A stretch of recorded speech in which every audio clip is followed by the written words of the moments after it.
Hello everyone, my name is Audrey and I'll be your MC for today's event. First of all, I'd like to thank all of you for finding the time to attend this event. So welcome to Takeoff. This event is hosted by TEDxUCR, which is an organization at UCR Riverside that hosts self-organized events to share TED-like experience. We strive to provide valuable insight to our followers so that they are better prepared for the challenges that lie ahead. In the past few weeks, our team has tirelessly prepared this event for everyone's professional development. As you are all aware, COVID-19 has hindered our professional development. So the purpose of this event is to aid professionals during the pandemic. So the speakers we have today are Diane Runic, Zack Burton, and Jonathan Javier, each one having a unique perspective on how we could all succeed. Our first speaker is Diane, a Precourt Energy Scholar with the Precourt Institute of Energy at Stanford University. Great. Welcome to everyone. And I wish we were all there in person, but we're luckily sheltering here in place. So the theme of my talk is resilience and how to succeed professionally. As I talk, please post any questions and I'll be happy to answer them at the end. Please don't be shy. I've had a 40-year plus career, both in the private sector and in government. I'm now finishing my career at Stanford University, working closely with students, including helping found a new student internship program for public sector service in clean energy. So I believe very strongly in trying to help students as you're all thinking about how you complete your academic careers and embarking on your professional career. And I will just add a little post-it note that in my work over the decades on clean energy and just energy in general, I had the great fortune to be a consultant to the University of California system and paid many visits down to UC Riverside, some great things going on. So while I'm not an alumni, I know it's a great campus with a great student body and faculty. Let me just say at the outset, I have been on many panels talking about careers, and no one who is mid or late career has ever said they're working at the job they thought they would be doing when they graduated or started college. So if you're not certain how your work trajectory is going to progress, that is actually a good sign. You have an open mind. And that's my story. So let me start off with when I was in college as a math major, because computers were literally just starting to be used. They were mainframes that took up an entire room. And there was no such thing as computer science. I was interested in that area, so I was put in to be a math major. And that was fine, but back then you didn't interact much if you were in computers because they were in these remote buildings. So in my junior year, I decided that I would try law, not because my family had any lawyers or I knew any, but because many law schools had just started admitting more than 1 or 2 women per year. So I was part of a generation that suddenly had a chance to go to law school, and I took it. And it paid off in ways that I never dreamed. So that's my first message to give to you. You know, if your academic career is changing courses, that's part of what can make life exciting.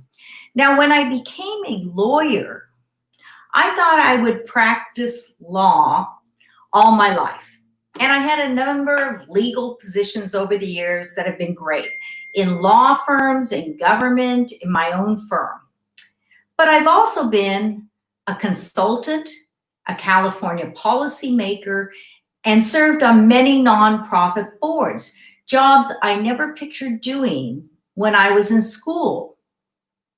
So my message as part of my talk is that no one can foresee where your professional path will take you. So be curious about your journey ahead. It certainly won't end up with where you started. Now, let's talk about the need in these times to be realistic, resilient, and flexible. These are tough times, and your professional career, as well as obviously your academic career, will be affected. The impacts of coronavirus are worldwide and will be long-lasting in terms of impacts on health, personal behavior, social interaction, and how we work. And as I'm sure all of you are well aware, the economic impacts are devastating. Many of you personally, of your families, are experiencing those effects probably.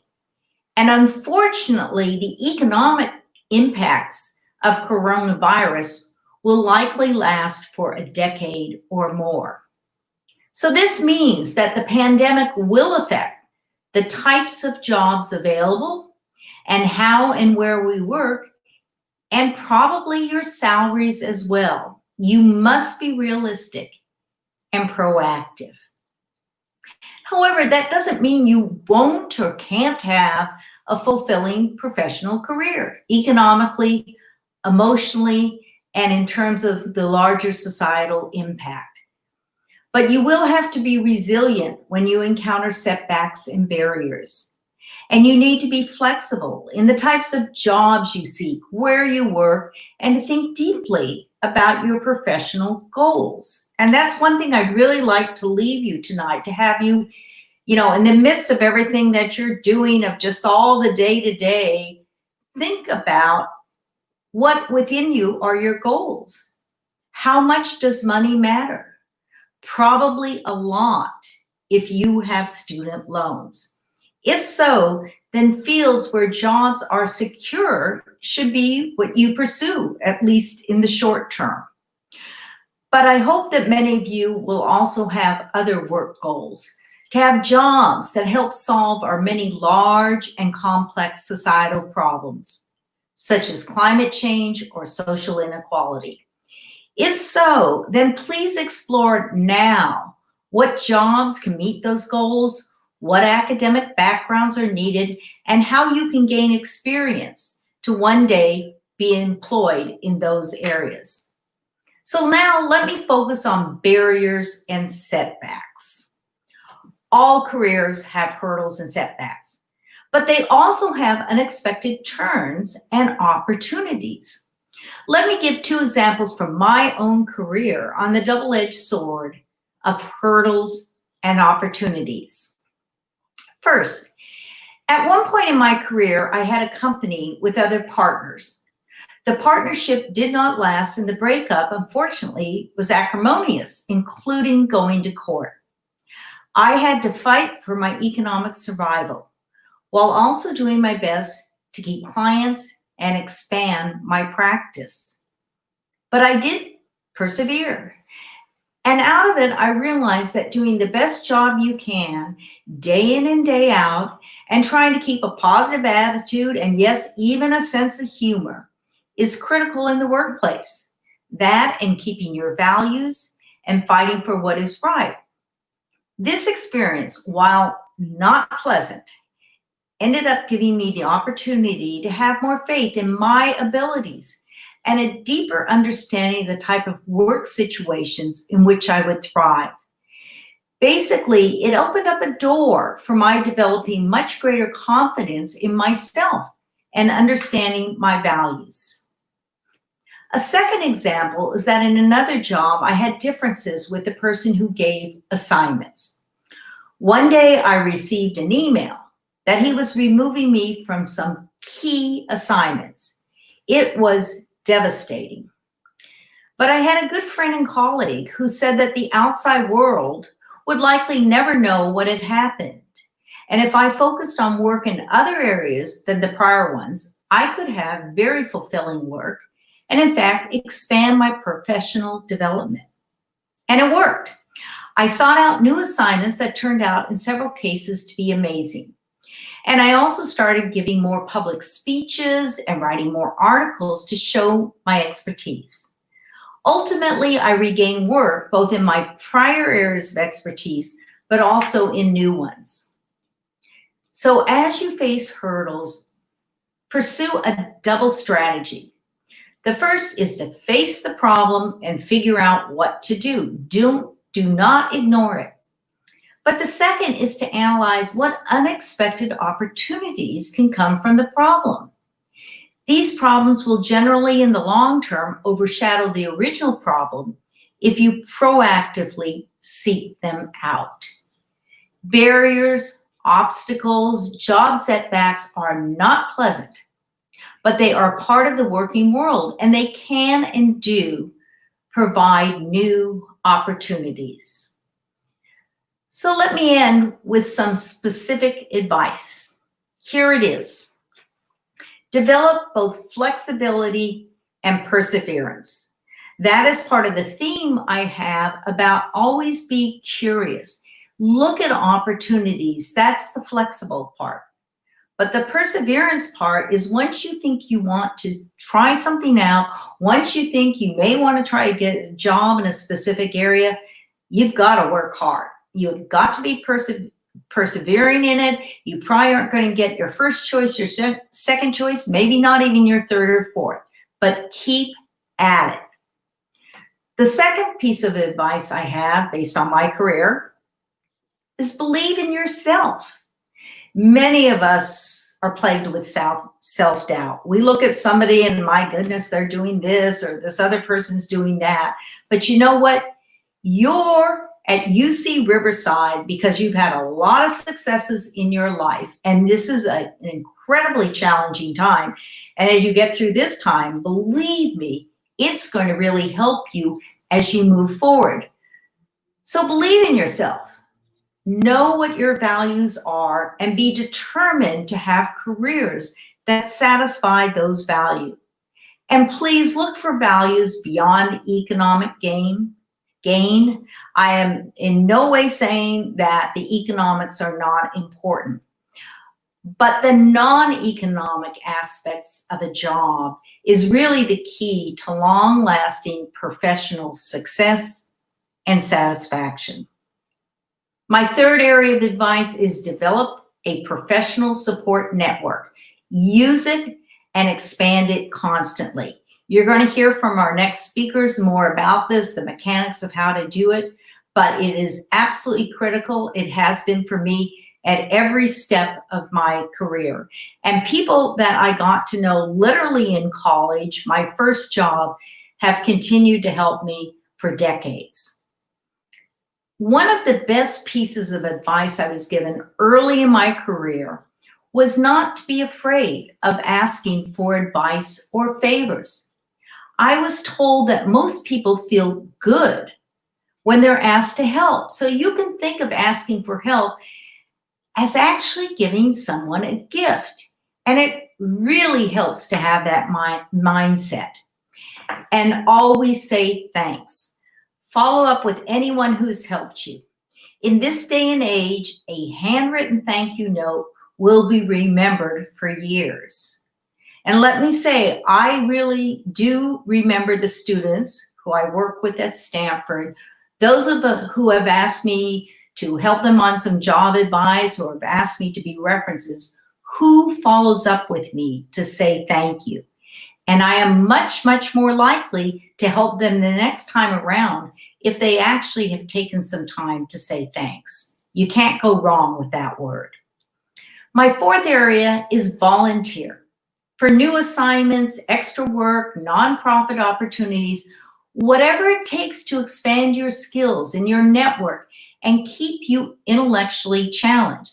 So if your first job is one that you say, you know, this seems quite boring, I'm not that happy with it, well, look where you can volunteer within the company or the job setting.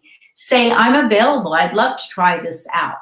Or if you can't do it within a job, can you work with a nonprofit? Can you come back to Riverside and remotely help with some professor? But always seek out those volunteering opportunities. And finally, be the type of person you would like to work with. Be friendly. Ask others how they're doing and help others along the way. So let me sum it up.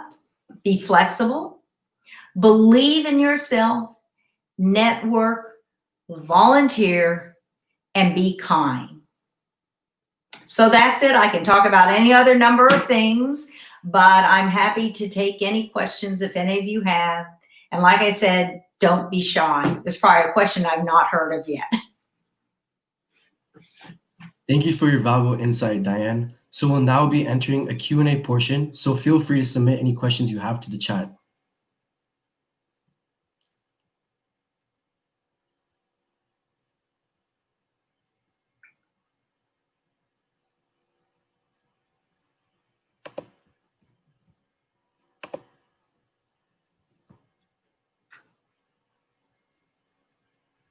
I have a question for you if nobody does. What are your concerns as you're starting to think about going into the work world? What do you think is going to be the toughest thing?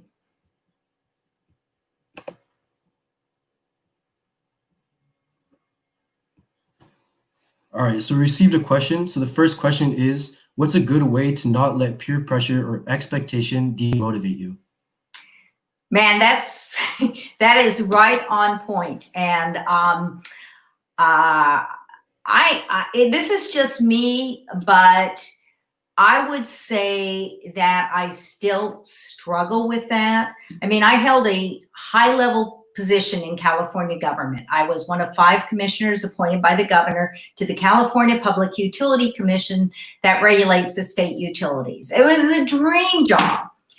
And I still was like, oh my goodness, am I performing as well as other commissioners? Am I really doing as well as I could? And so I think you just have to say, if that's something, you know, there are many people that probably doesn't occur to them. Those are just demons inside your head. And if you get into a job, it is because you are qualified. And your peers are not the ones who are doing the job. And so that's what I would say.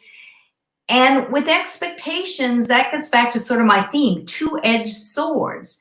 Sure, expectations can demotivate you, but maybe there's a way of thinking about, somebody thinks I could be doing more. You know, can I do more? So, you know, just try to parse through what's going to allow you to move ahead and be satisfied and really feel good about yourself and focus on that. And what are the things that are just this nattering in our brains and sort of, you know, whatever your techniques are, put them aside. All right, moving on to the next question that shows up. How were you able to adapt to changes, and what's your best piece of advice on that?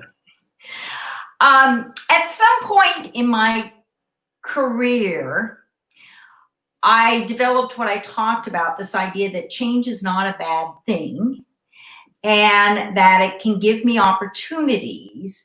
And but it took some time. I mean, you can ask my husband, I'm a person who sort of likes, if there's a plan, we stay with plan A and we don't move on to plan B, C, or D. So if that's sort of the way you look at change, just be aware of it, but do think about, in our lives in every way, we're really adapting to change, you know, sort of all the time. And I think if you have some memory of where you have had change, you may not have liked it, but you rose to the occasion. And the other part that I said is, you know, if you can get in your memory, what was something nice that happened? Maybe I didn't like the change, but it turned out to be okay. And I'd also say, you know, this is where the peer network can come in. You know, people that you really trust, that you can say, hey, this is happening. I don't like it. I'm going to have to change, you know, either my academic career or where I go to college, or, you know, all sorts of things. Like, I got to, you know, be at home now. Go to those people you trust, who you really think can help you. And none of us need to do problems alone. We can all reach out and get help. And that's what I would definitely suggest.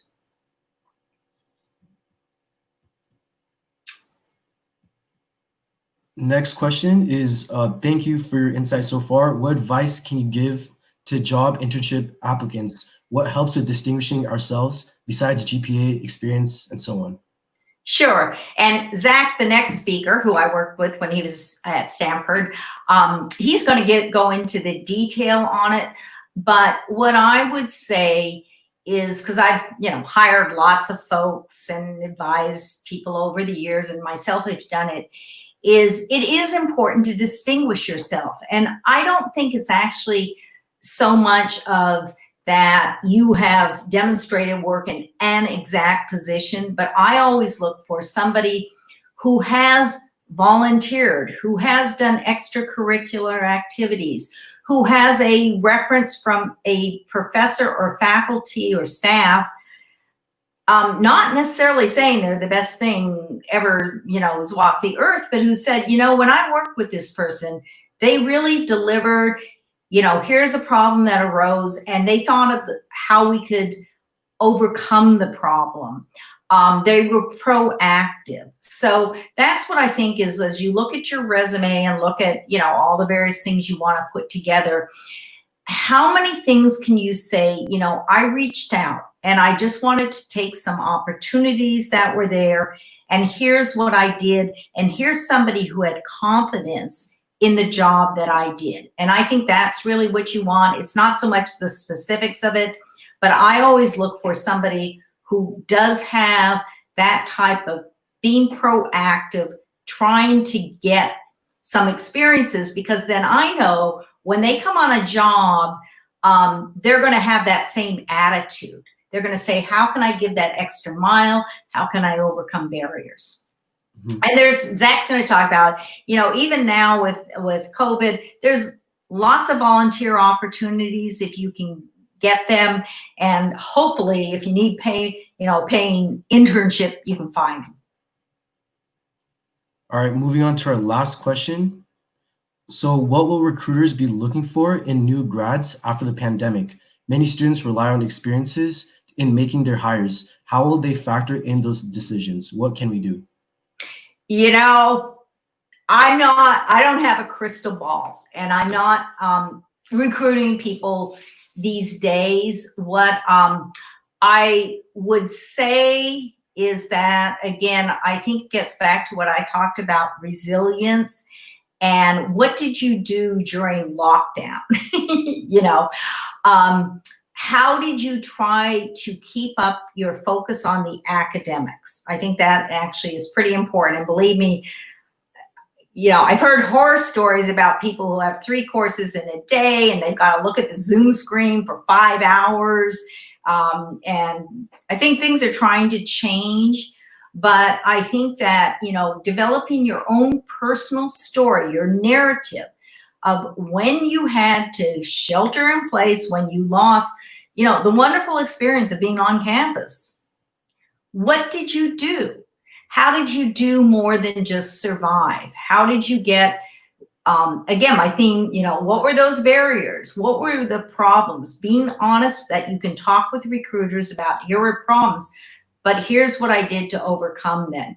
Because it's going to be an uncertain world. And so I think recruiters and companies are going to be looking for people who can stare this awful thing straight in the eye and saying, it's awful. It's nothing I thought I'd ever have to deal with, but you're not ruining my life. I am going to succeed and move ahead. And I think that's sort of the grit you want to show to recruiters. Right. Now we're moving on to our last question. My apologies. So last question is, throughout your career, how did you avoid staying in a position of comfort? That's good. I've never been asked that. I think because I always said there's something more out there, though it's lots of things. Like I started, my first career was in the first Jerry Brown administration. That's how far I go back. And I worked for a state agency, the California Energy Commission. Well, at the end of his administration, I could have stayed on at the agency, But I had been thrilled with Jerry Brown and his, trying to, even then he was taking on climate change and clean energy. And so I said, I'm going to move on to something else. And that's what I tried. So sometimes it's been conscious, but other times it's just been, this isn't quite fitting right, or, a host of other things. So it's been serendipitous, I'd say, but I think I do think one of my strengths is that I have curiosity. I want to see how other people act, how other people react, how you can take on issues. And if you have anything like that, that pushes you ahead professionally. Mm-hmm. All right, so that sums it up for our Q&A portion. Again, thank you, Diane, for your time. Now let's move on to our second speaker of the event, Zak Burton. So Zak is a geology PhD candidate at Stanford University. Hello, everyone, and thanks for tuning in. I hope all of you are keeping healthy and happy during these uncertain times. I want to first acknowledge the difficulty that many of you are likely facing, both in your personal and in your professional lives. The latter is the focus of today's TEDx event, and alongside the wonderful talks by Diane and Jonathan, I hope that I'll be able to provide you with some tips and strategies as to how you can continue to pursue your professional ambitions during these times. I'd like to share a few personal experiences from my life over these past few years to better illustrate the idea of how strategic volunteering can help you continue to grow and advance professionally, even during a global pandemic.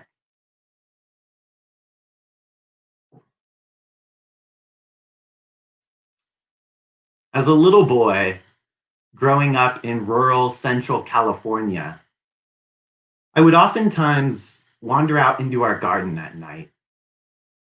I would wander beyond the fences and out into the fields and would sit amongst the lupin and the wildflowers and the golden grass.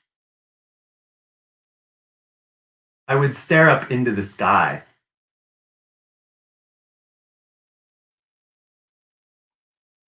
I was captivated by the blinking stars. I was captivated by the gleaming moon and by glimpses of comets and planets. I wanted to live my life lost amongst those stars and lost amongst those planetary bodies and extraterrestrial objects of outer space. And so, as a 6-year-old growing up on a tiny farm, I was firmly convinced of two things. First, that working at NASA would be just about the coolest job in the whole wide world. And second, that I would never actually be able to work at NASA. 21 years later, I'm still just as much of a starstruck space fanatic. I have NASA emblems on my bumper, all over my water bottles, and on my t-shirts. But now, there's a difference. I actually do work for NASA as a geochemist and geologist team member of NASA's Astrobiology Institute. But I'm not here to tell you about the beauty and the scientific intrigue of outer space. Instead, I'd like to share with you how I did it, how I went from farm boy to NASA researcher, and how each and every one of you can move from square one into dream jobs and into roles that seem so inaccessible, especially given challenges such as a lack of experience or a global pandemic. And so the idea I'd like to share with you is actually a combination of two non-unique ideas. The first is the power of saying yes, and the second is the power of strategic volunteering. I'm going to share 3 examples to better illustrate what I'm getting at and to clue you into how you can employ these strategies in your own pursuits over these next few months. In 2016, I was just starting the second year of my PhD in geology at Stanford. My background was mostly in studying rocks using applied chemistry. But one day, the US Department of Energy came to one of my advisors. They wanted help using computational Earth system models to examine a new potential energy resource. Our group had no background whatsoever in this energy source, but another student and I volunteered to take on the topic. Here, I went from no background in energy and absolutely no background in computational modeling to being a research fellow with the Department of Energy, where I've been applying complex computational models to examine energy resource systems. Here, the challenge and the difficulty was zero background in a given field. And the approach to building that background was a willingness to say yes to a new and unfamiliar opportunity. Throughout that year that followed, I thrived. I felt like I was on top of the world. I had terrific colleagues and friends, and I was engaged in exciting and innovative scientific research. But then, in the early summer of 2017, that world imploded. At 3 a.m., the morning of my PhD qualifying exams, I had a psychotic break and was overcome with an overwhelming and urgent desire to end my life.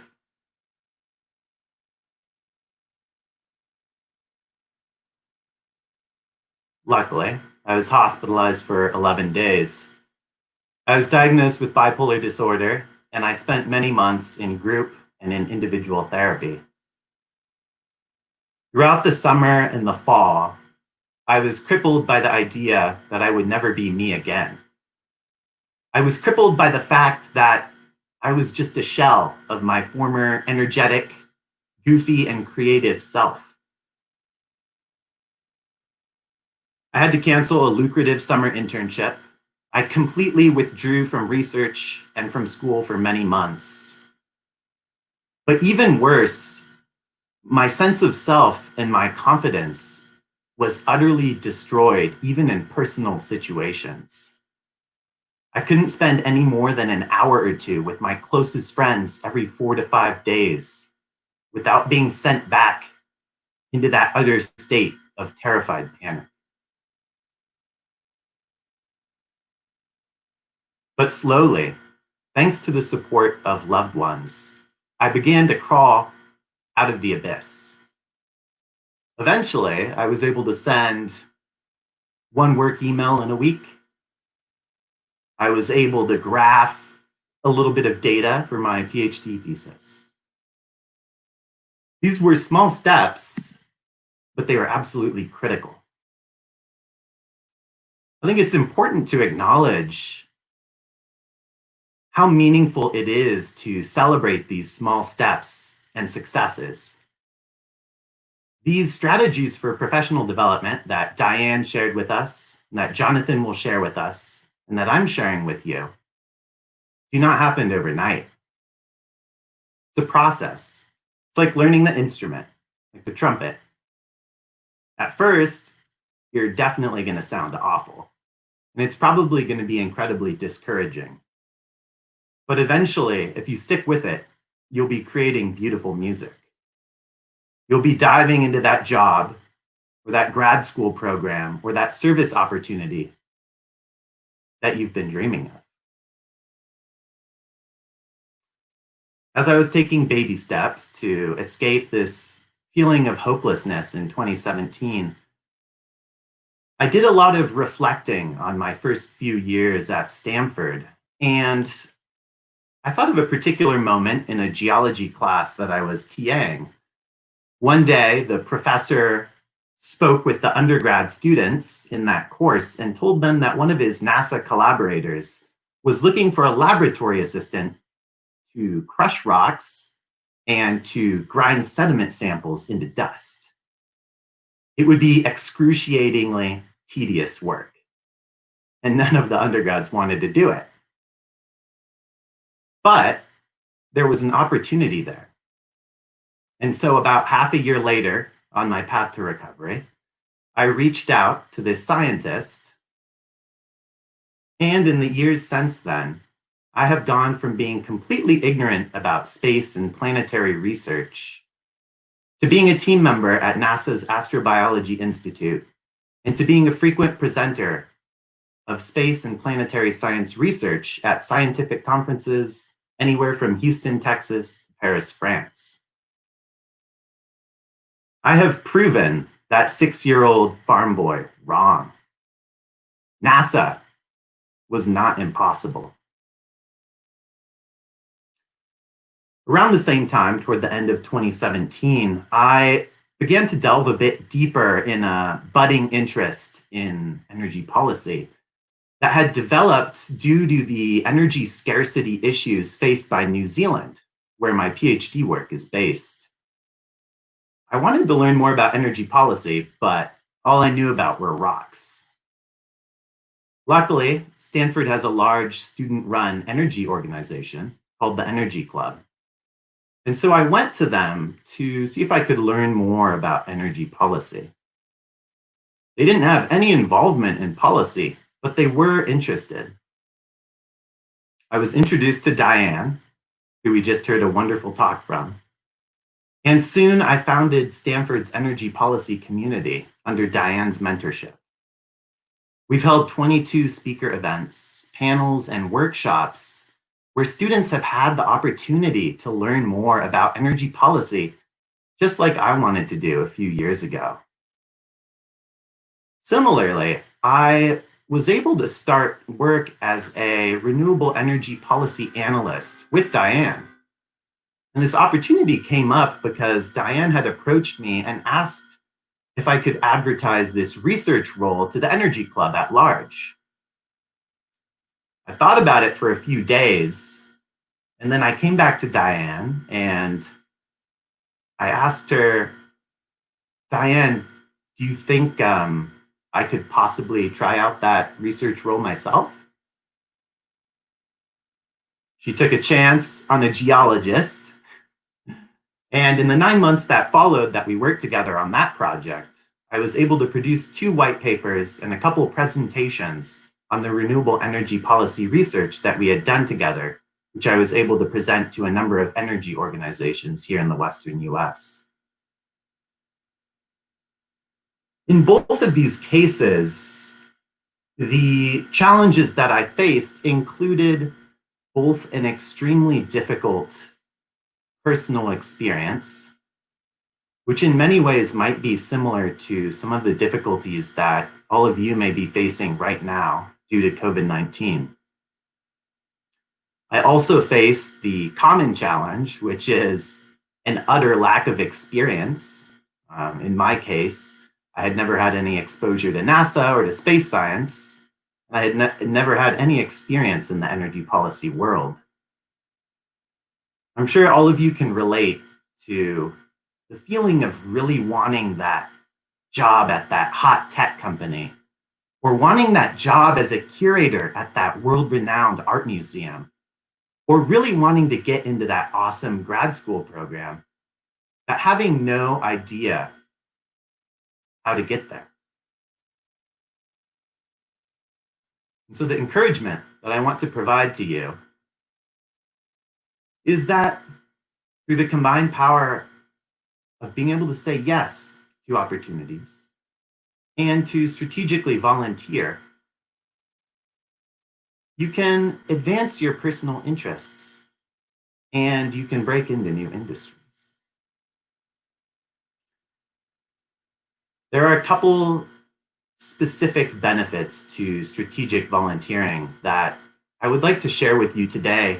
And these benefits are particularly relevant given our current global situation, where many of us are working non-traditional hours from home, where we have significant family and personal obligations, and where we are also struggling to find jobs or professional opportunities.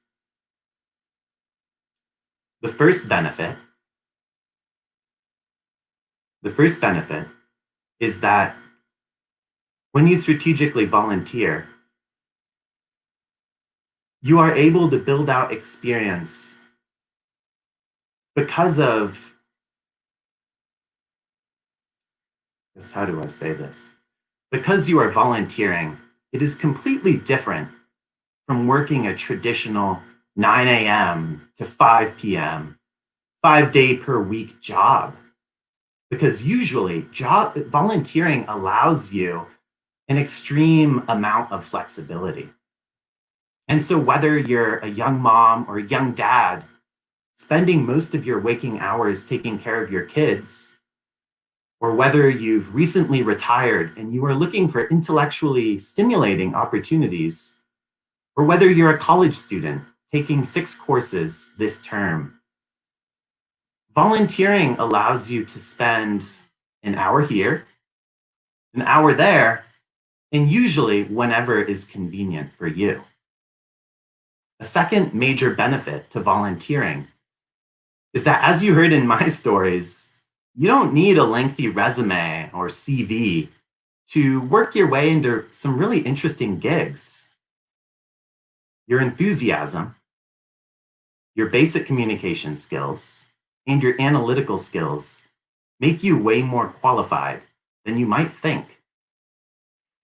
This means that volunteering is an excellent way to break into new industries, to explore new developing interests, or to gain research experience as a college student who's someday planning to go to graduate school.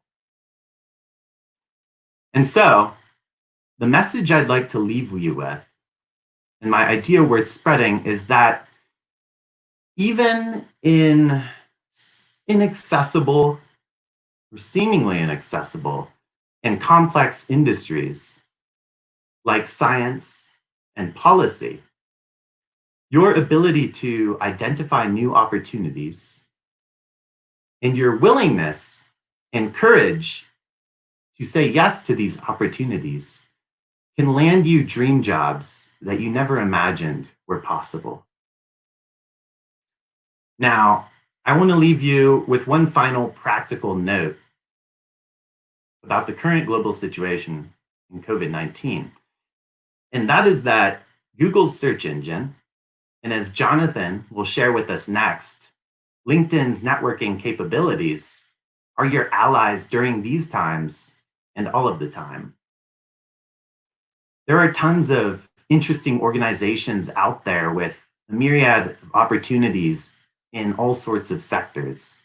All you really have to do is type in, for example, virtual volunteering opportunities into Google, and some of the opportunities you might find, I was just searching this morning for about 5 minutes, and some of these online volunteering opportunities include roles at the United Nations, include roles at the Smithsonian, at the Crisis Text Line, at Geeks Without Borders and Translators Without Borders, at codepath.org, multiple online mentoring opportunities, and many more.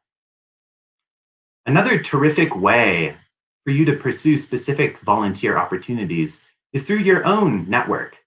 So you can use LinkedIn, you can use friends of friends, you can use family friends, you can use your school's alumni and online web networks, and you can also use professors who you've had classes with, as well as many other opportunities.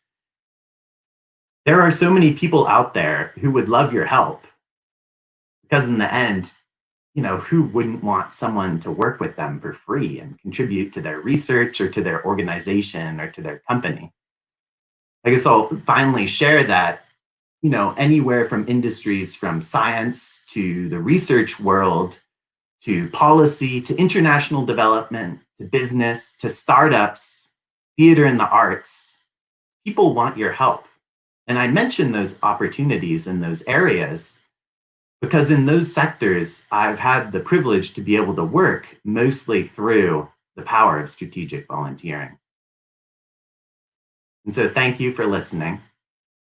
Stay safe, please never hesitate to reach out and get out there and start your strategic volunteering. Thank you. That was some great advice you gave, Zach, and very motivational. Thank you. Now it's time for some Q&A. So again, feel free to submit any questions you have into the chat bar.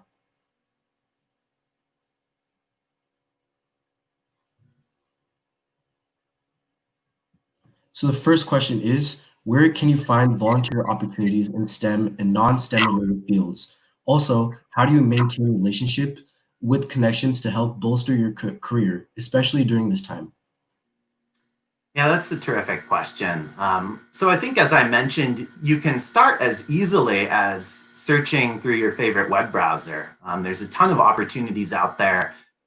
And there have been numerous organizations that have long existed with virtual opportunities for volunteering in any sort of sector, whether it's STEM or humanities or whatever you could imagine.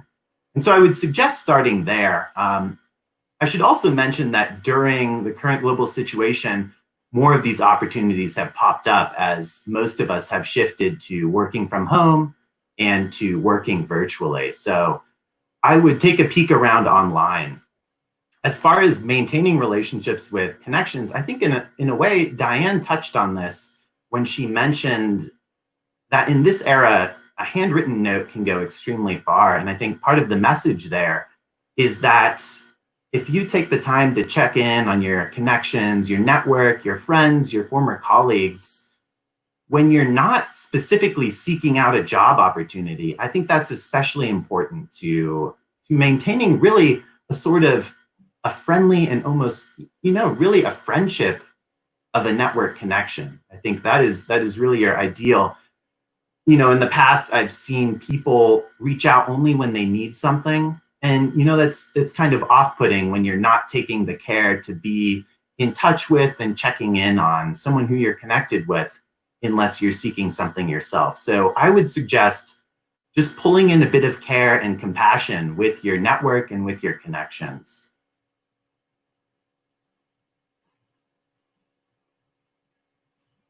All right, next question is, any advice for people applying to grad school? Absolutely. So this is something that any of you can feel free to connect with me about at a later point. And I would just briefly mention that strategic volunteering can be applied to gaining research experience, for example, for grad school opportunities. And so while it of course varies program to program, you may be applying to an MBA program, and in that case, your work experience is going to be quite valuable. However, for example, with your PhD applications, in that case, research usually becomes much more important. And so demonstrating your ability to be an independent thinker and to, as Diane said, take the initiative in seeking out opportunities, especially during this time, showing that initiative and showing that you weren't sitting idle or weren't just surviving, as difficult as that might be right now, that can really set you apart in grad school applications, as well as, like Diane said, in seeking out job and internship opportunities. And so this idea of strategic volunteering and seeking out both internships and research opportunities absolutely applies to entering grad school. And I didn't share this anecdote, but in my own college days, that was what my current PhD advisor had mentioned as something that usually sets his students apart, or people he accepts, is that they've built up that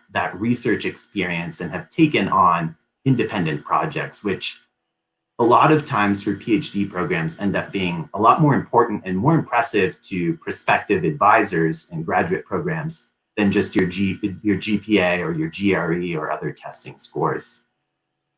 Right. Our next question is, how has the difficulties you've encountered along your path to success shaped or changed the direction of your career? I suppose it's a large and existential question to unpack, and it's a great one, and one I like to refer to. For me personally, these pivotal moments have indeed been absolutely transformative in ways that, I would have never imagined. Like Diane said, you never really predict what course your life is going to take. And certainly COVID-19 is something none of us would have ever anticipated, right? And so I think while these big changes and while these challenges can be very difficult, sometimes, there is silver lining and there is healthy change that comes from it. So in my own personal experience, having a psychotic break and being diagnosed with bipolar really caused a recentering of my priorities. So I had entered grad school dead set on a career in oil and gas, for instance, but as I was starting these other opportunities with NASA, which again had been a childhood dream, and with Diane, where we worked on renewable energy and on climate change policies in some regard, there was a lot of consideration of, like Diane mentioned, not only the monetary driver, not only the motivation that is to earn a lot of money, while that of course is important to be able to support yourself and your family, to escape student loans and so on, there's no reason that making money and that leading an impactful career are mutually exclusive. And so I think I've spent a lot more time trying to work on exploring what is meaningful to me personally and what feels like some sort of societal contribution. So the next question is how to overcome the feeling of nervousness when you realize you're the only one taking on an opportunity which others in your circle are refusing. That's a terrific question. I think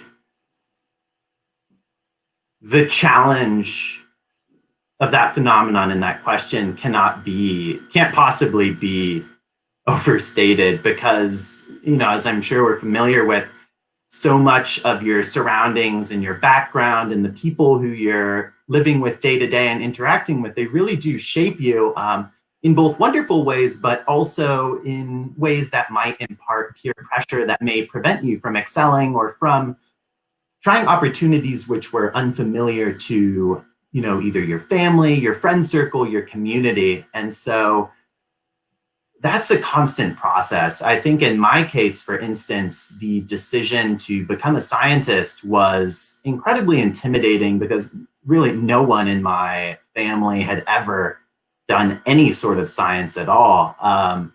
No one had ever pursued a PhD, and almost no one had pursued any sort of graduate degree. And I have my family has over 100 people in it. It's a huge family. And so it was sort of a leap to go into the sciences. And I think in many ways, as Diane mentioned, there is a lot of serendipity and there's a lot of luck, but there's also forging of new meaningful relationships with people who do encourage you. And so for me, this has been people like Diane, who have encouraged me in my exploration of energy policy, people such as my professors in college who encouraged me on to grad school, which seemed like a remote and sort of impossible possibility. And so I think that question, brings up an incredible challenge, but, there is a way to sort of claw out of that surrounding of peer pressure and sort of a lack of people to boost you up. And so even if you can't find people in your own immediate surroundings, these days, part of the sort of benefit of online interaction and virtual interaction is that, you can find communities out there who will be supportive of you in your endeavors. All right, moving on to our last question. How important is passion when volunteering? I would say it's critical. I know there's a lot of pressure, for instance, to volunteer when you're in high school and as you're crafting, preparing to craft your college applications. But I think there's a transition once you enter college, once you enter the workforce, once you enter graduate programs.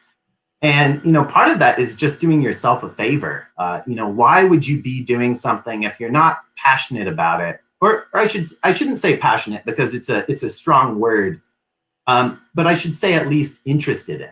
So for me, a lot of times, these new opportunities have just been sort of following my interests about and exploring things that maybe I would become passionate about. I don't think you have to be passionate about a topic right away to want to explore it. But that said, I do think you have to have interest, and ultimately, if you're gonna stay with it, hopefully you enjoy it. All right, so that concludes our second Q&A portion. Thank you again, Zach, for your words of advice. We'll now move on to the last speaker of the event, Jonathan Javier. Jonathan is the CEO and founder of Consulting.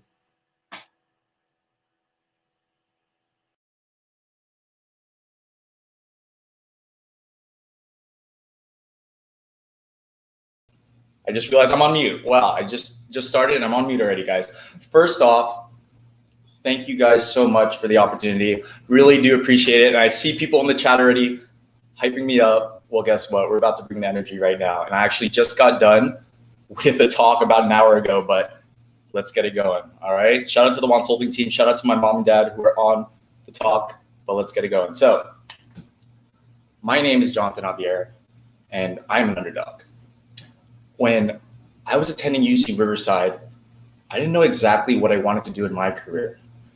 I remember I was about to graduate and I didn't even have a job lined up. And I walked down the aisle with cap and gown in hand, thinking to myself, wow, what am I going to be doing after I graduate? And I still remember at UC Riverside, they sent us this form, and this form said this question. It said, what will you be doing after you graduate? I truly didn't know, but I truly knew that I wanted to make a difference in the world. So I wrote just that because I believed in it. And so when I was going through the steps, I felt lost. My attitude was depleted. And I remember the system would teach me that you had to send hundreds of applications to these companies and to these positions, and you hear back from at least one, when in fact, I didn't hear back from any. And man, I was just so sad. And I remember whenever I received this feedback, I would receive it in 4 words. Unfortunately, we've decided to. Those 4 words, only 4 words. They're so subtle, yet powerful. It was only those 4 words that I already knew that simply applying to roles wasn't going to cut it. I saw my friends obtaining internships and full-time roles at the Googles, the Deloittes, the Goldman Sachs of the world, and I would compare myself to them. And I knew that was my downfall. And by comparing myself to the successes, I succumbed to the fear of rejection in the face of discretion. So I decided to take a different approach. I worked on these projects that were tailored towards companies that I really wanted to work for, whether it was Google, Snapchat, and Cisco. I would even connect with professionals and drive hours to the offices in hopes that I would land an opportunity at one of these dream companies. I still remember driving from Riverside, the Inland Empire, to LA or Irvine, and I'd look at the skylines and I'd look at the companies there and I'd say, wow, one day I'll make it here. One day too many. It never worked. And I think to myself, why would this happen to someone like me who's worked so hard to where he wants to be? I realized that when you come from a non-target school or non-traditional background, the odds may seem against you. You feel like you're not good enough. You start to think that you can't make it into your dream company, and then you start to compare yourself to other people who attend these target and traditional backgrounds. But I'm here to tell everybody here who's watching this today that this isn't the case. You are good enough. Good enough because the difference between target schools and non-target schools is simply one word: opportunities. You just have to create and find them. And that's exactly what I did. In my career, I've been able to work at some of the most dream companies that people aspire to get into. They imagine themselves working in these companies one day, and I was able to achieve it in one of the hardest fields to get into, strategy and operations, for companies including Snapchat, Google, and Cisco. They were amazing experiences. The work, the culture, the people, including one of my best friends, Jerry Lee, who's my business partner now. But the crazy part about my career journey is not that I was able to get into these companies. It's because of how I got in. What happens if I told you that I never applied to Snapchat, Google, or Cisco? Would you believe me? That is my question to you, because I never did. And I just got in through using LinkedIn. I share this story because the job process is much more simpler than you think. People will tell you that you should keep applying to jobs, spend hours on end on your resume, your cover letter, your application, well, those hours turn to waste because that application you sent was never even looked at. It never even gave you a taste of what it could be. This is the modern case. Right now, a lot of job seekers, they're looking for jobs, they're looking for people who are hiring, but using their time on things that don't need time. Time is something that holds close to me. It's something that we take for granted, and I don't want to waste it, and I don't want you to either. That's why I tell people all the time, if we are able to cut your job search from 40 hours a week to less than 5 hours, then our job is done, and we will help you turn from an underdog into a winner. And so you're probably wondering, what should we be doing during COVID-19? There are 3 things that you should be doing. Number 1, utilizing LinkedIn. Number 2, networking. And number 3, building projects to boost your skills. When doing this, think outside the box. What can we do that other people aren't doing? How can we do this to achieve our goals and make those dreams into realities? And so, what I say for that first part with utilizing LinkedIn, it's so simple, a caveman can do it. You have to network with professionals on this platform, and I know a lot of you do. And that's exactly what I did, especially with the company that I was at, Google. I still remember coming from a non-target school, coming from UC Riverside, I was like, does anybody from my school work at these companies? And I think that it was only a handful, that I only could count them in my hand of how many people work there. But did you know that you can literally find every single alumni who graduated from your school by simply going to your university's page on LinkedIn, going to the alumni section, and simply typing in the words Google. It's that simple. It's so simple. It takes about 30 seconds. And that's what I love teaching because, like I said before, the job process should not be difficult. It should be easy. Secondly, networking is key during these times. It's major key. Thousands of professionals are willing to help students and job seekers. You just have to simply ask. The reason why I say this is because most of us, hopefully not me, but most of us are on our couches, sitting on our couches at home, watching Netflix, doing some work, but we want to give back. The thing is, you, the student and the job seeker, you have to give them that opportunity to give back. Because when you do, and when you network, you will make friends, not connections, and you'll treat the other person not as a professional, but as a human being.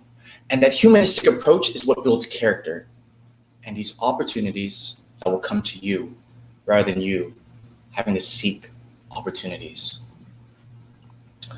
But remember this, when networking, it takes practice. I compare it to spinning a basketball. Basketball, my dad taught me when I was about 5 years old. I still remember that I wanted to become an NBA basketball player, but Jeremy Lin took my place. Just kidding. What happened was, I knew I wasn't gonna make the NBA. I'm only 5'9". But what I wanted to do was I wanted to spin the ball. I wanted to learn how to spin the ball. And I still remember I tried and I tried and I tried again. And I wasn't able to. But guess what? The thing is that I never gave up. I practiced. I simply practiced every single day. And by the end of it, I was able to spin that basketball.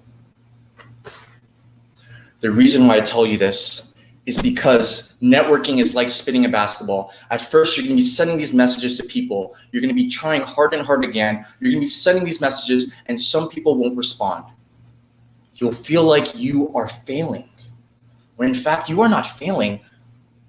You are just taking one step back for 3 steps forward. Because if you keep networking, if you keep sending these messages on LinkedIn or different platforms, you'll eventually be able to get your own basketball. And you'll be able to spin it. Last but not least, working on these projects. Make projects that are tailored towards companies that you are specifically interested in getting into. I remember when I was in college, a lot of people would always tell me, Jonathan, I'm just going to do this project and that's it. I just want to get an A or a C or a B. For me, I didn't think that way. I wanted to do a project that was tailored towards a company and industry that I was interested in getting into. And so you know what I did? For my Business 148 class, I remember we had to make an application in class. And what I did was I created a project that used geolocation technology, the same technology that Snapchat used. When I was networking with people at Snapchat, I'd tell them, hey, I made this project in class. I'd love for you to see it. And they were willing to see it. And that's how I actually got into the interview process at Snapchat. The recruiter really liked me. I sent her 3 messages. 3. It's not 2, not 1, 3. 3, I stress this because sometimes the first time it doesn't work out. The second time might not either. But that third time, it could potentially work. And so I remember being in my final interview, and I knew that I had to get this job and that I could. And so what I did was I went to Dollar Tree. Dollar Tree, that was 1 minute away from my house. I remember telling my mom, I was like, I need to borrow your car. I didn't even have a car. I went to Dollar Tree, bought a yellow folder because Snapchat is yellow.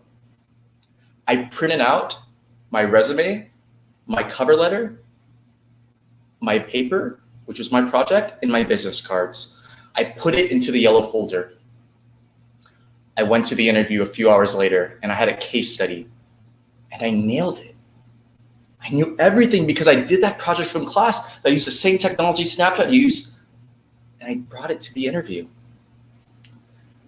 I still remember after I presented the materials, the case study to my 2 hiring managers who would become my current managers. And they looked at me. They looked at me and they were like, Jonathan, how did you know our whole entire system? Guys, what I did was I went under my chair. I took out the yellow folder. I put it on the desk and I said, I utilized your whole entire system in my business class at UC Riverside, utilizing geolocation technology. They looked at each other and smiled. 1 hour later after the interview, I got the offer. The quickest offer anybody has ever gotten from Snapchat. The reason why I share this story is because when we are put into situations where we may not have experience, you may not feel confident, you may not feel like you have the skills that are necessary to get to the job, and you come from this non-target, and non-traditional background, we have nothing to lose, but everything to gain. These projects you guys are working on for the summer are so important. If you do a project, do it towards something that's tailored towards a company and field you are specifically interested in. And this will help you stand out, grow your skills, and make yourself a value prop. But you're probably wondering, okay, like what else should I do during COVID-19? There's so many things that you can do. But one thing I would say is make a LinkedIn post. Make a LinkedIn post saying maybe you got affected by COVID-19. Maybe your offer got rescinded. Be vulnerable and own it. The reason being is because you will notice when you make that post and you're vulnerable, you'll notice that you are not alone.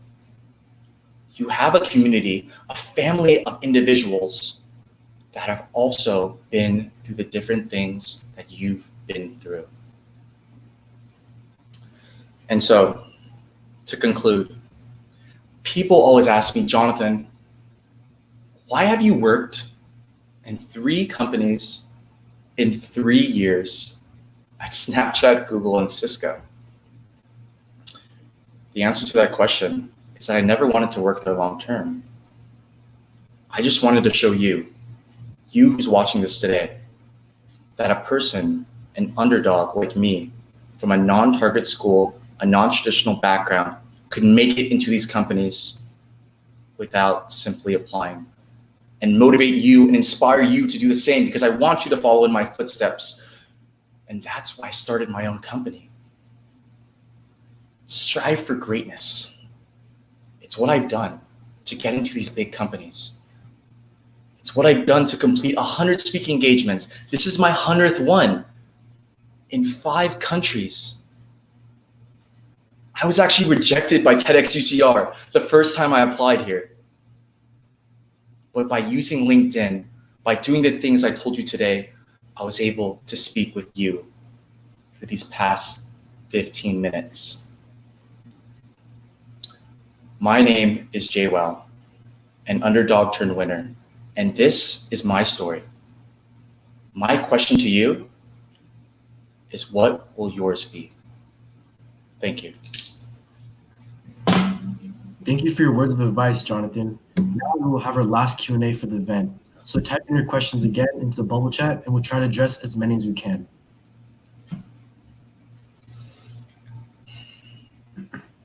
So the first question is, what pushed you to make the decision to step away from corporate life and start your own company?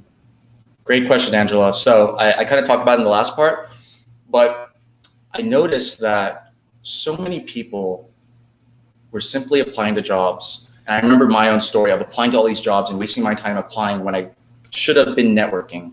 And so when I started my own company with Consulting, basically wanted to bridge the gap between non-target schools and non-traditional background students and help them get into their dream careers. And the things that I taught you today with utilizing LinkedIn, it takes about 30 seconds.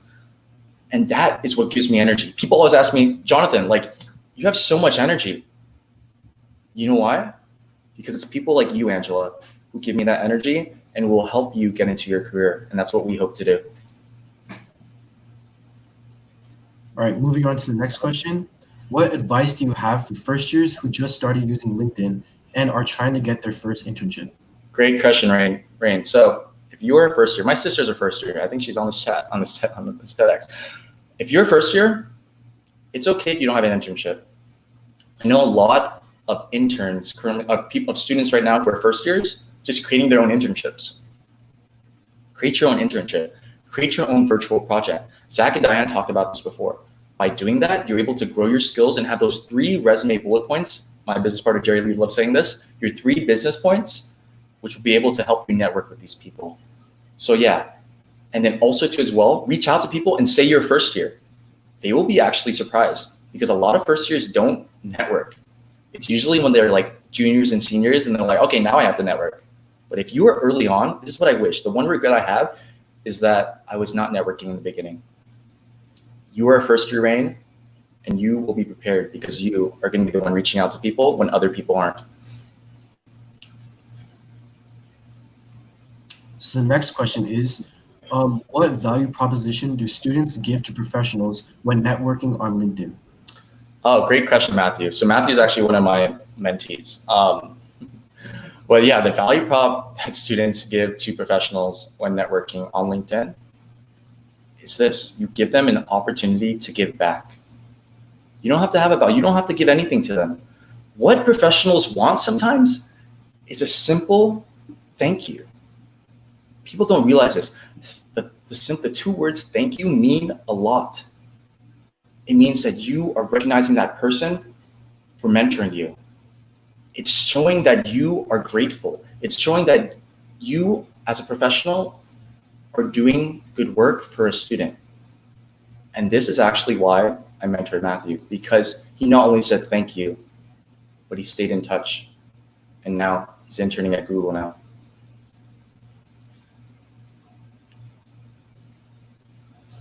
So on to the next question. How many internships on your resume do you need to get that full-time job? Gee, great question. So a little backstory about me. I had 2 internships, which was for retail for Kohl's and Sherwin-Williams, nothing to do with tech, all right? But your internships tailor the bullets towards companies or towards positions that you want to get into. How you do this is going to whatever job it is. Let's say you're going for an operations analyst at Google. You go to the responsibilities. You click on it, and then you copy it, and then you put it into your resume, and then you see how it relates to those internships. Number 2, you don't need 20 internships. You don't even need it. I mean, it's good to have an internship. That's why it's good to start early. As a first or second year, network early, because then you're going to be able to get those internships on your resume. Right. So next question is, for someone trying to still figure it out and find the passionate area to further dive into career-wise, what tips do you have? Good question. So what I say is to find your passion is think about this. If you were to do something every single day without monetary compensation, what would it be? Passion comes from energy. If you feel like you are doing something you're passionate for, you will get energy from it. I don't drink coffee. I don't drink caffeine. People always ask me, how the heck do you stay up at 2 a.m. responding late to messages? I say, it's because I want to help people. And that's what gives me energy. So yeah, find that thing that gives you energy, because when you find that thing that gives you energy, you don't see it as a job. You see it as a passion and a career. Right. So next question is, what are some project ideas for students to work on this summer? Michelle, great question. So we actually have a Consulting Project 2020 that we have over 1,000 people inquired about it to create projects. What I would do, Michelle, is I would go to your local businesses, reach out to them, and whatever you're interested in, whether it's finance, whether it's UX, whether it's software engineering, reach out to them and simply say, hey, I bring these skills to, I'll work for free. I'll bring these skills to the table. I want to help you. Would you like any help? By lending a helping hand to people, I'm sure that they'll be happy to have you help, whether it's virtually or whether it's in person, hopefully virtually because of COVID. But yeah, reach out to your local businesses. So next question is, how successful would you say cold calling and or cold emailing recruiters are? If at all successful, what are some key mistakes that students make in cold calling recruiters? Good question, Jade.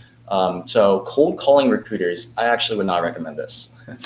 Reason being is because you guys think about it. Recruiters have 40 hours in a week, 8 hours in a day to find a perfect candidate. If you randomly call them out of nowhere, you are going to make a bad first impression unless you are a qualified candidate. How you can find out that you're a qualified candidate is you have to reach out to them through LinkedIn. How you can do this is simply going and clicking add a note. When you're connecting with them on LinkedIn, you structure it in this way. You say, hi, Jade, I hope your day is well. My name is Jonathan Javier. I'm currently a 4th year student at UC Riverside. I saw that you're currently recruiting for roles at Google. I'd love to connect and learn more, and then talk a little bit about your experiences. I think I bring SQL experience to the table. By doing so, you are showing that person, that recruiter, that you are a qualified candidate for the role. And if they take 15 to 30 minutes out of their day to speak with you, Jade, that means they want to help you. And you know how you get help? You ask.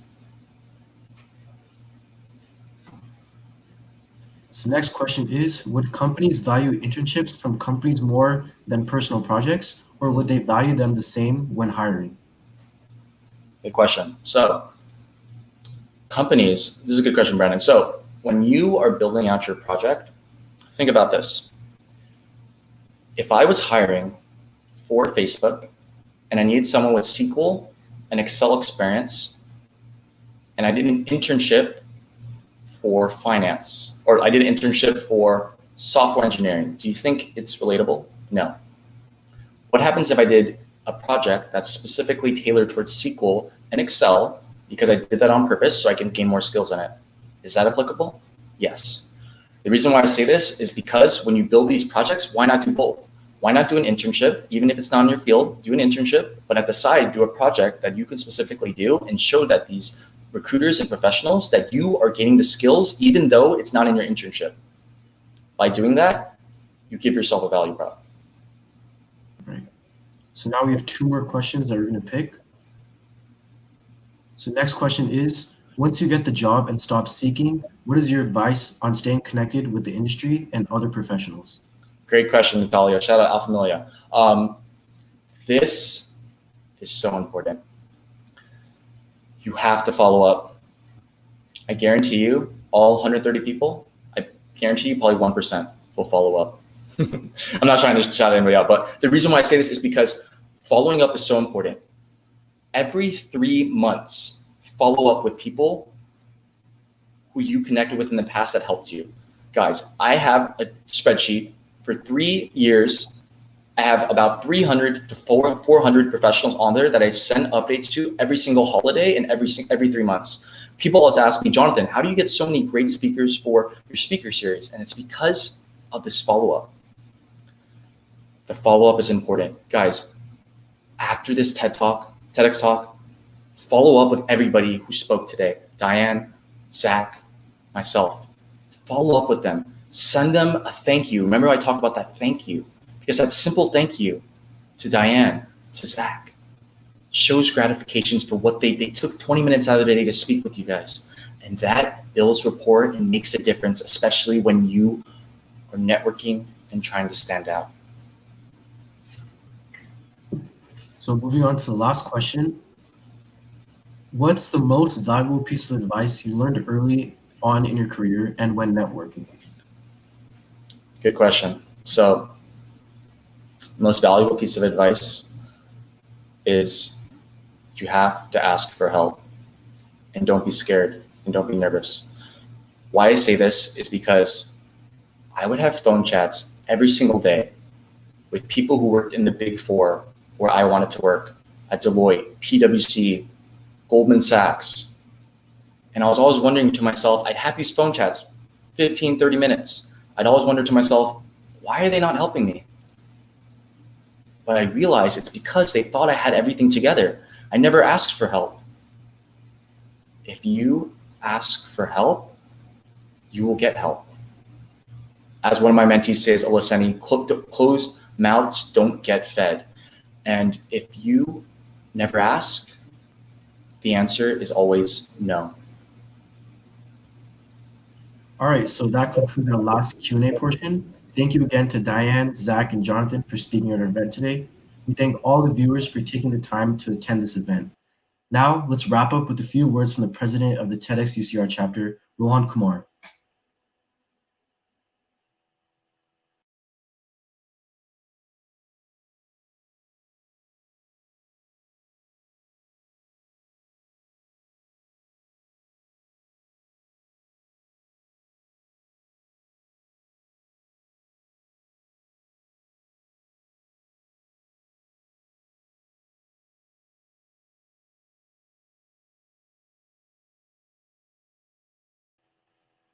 Rohan, your microphone is muted.